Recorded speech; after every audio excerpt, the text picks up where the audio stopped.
तो फ्रेंड्स आज आम देखा ढाबारे केमी खाया बना जाए एवं केते हाइजीन मेंटेन हुए कौन सब रही है ढाबारे सब आपने ढाबारे खाती किंतु जापारती केमी कौन हुए ढाबार पूरा किचेन आउ केमी प्रोसेस सब किसी आपको जनइबी रेडी डोसा हुए आईटी तार जिनस पतर रखा जाए पानी रखा जाए कहीं तावा को ठंडा करने पानी यूज हो तापर मसला सीट रोसार जो भितर आलू मसला रहे सीट रन्य जिन यहाँ किचेन रही यहाँ मोर यही जो मेसीनटा देखुं देखो यार गोटे बढ़िया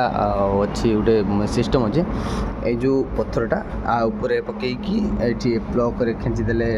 प्लगटा सुइच देले यहाँ बुलला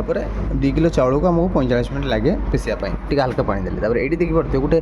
बाहरी यहाँ हूँ नड़िया कुरा मैंने आपको नड़िया कूरिया असुविधा हेनी यहाँ नड़िया पटिक देखेले एमती बुली बुलिकी सी मैंने यहाँ बुलव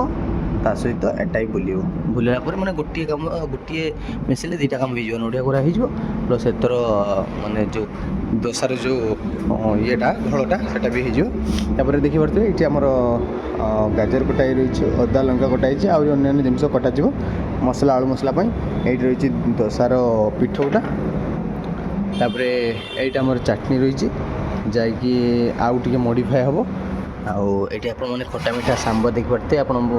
जानी कि सांबर केमती टेस्ट तो खटा मीठा लगे चटपटा बहुत सुंदर लगे आलू सीझाई अच्छी खाली आलू मसलाटा बनाଯିव ए रेडी नहीं कि बर्तमान रेडी करवा आम सकाल सकाल भाविली भिडियोटा बनईदेवा कहीं फ्रेंड्स मैंने अपेक्षा करते तो आहरी किसी भितर अच्छे आप देखेबी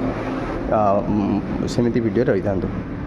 बर्तमान आम खाଇବା सब रेडी हो देखो ये भजा पापड़ अन्य जिनस हो हाइजीन मेंटेन के सुंदर देखो परिष्कार केते प्लेट सुंदर परिष्कार सजा जाइए मैंने गोटे ढाबार एत सुंदर परिष्कार हो जानी ना बर्तमान पूरा किचेन टाक देखेबी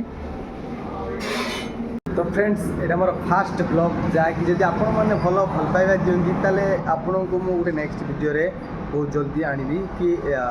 ढाबारे केमिति कौन खाइबा प्रोसेस बना जाए आ कौन कौन सब आपन खाइबारे भल जिनस अच्छी खराब जिनस अच्छी आ कौन खाइबा उचित कौन खाइबा न उचित सब किसी डिटेल्स जन जब यही वीडियो रे छोट वीडियोटी आपण मानक भल पाइबा देखिए केते धन्यवाद।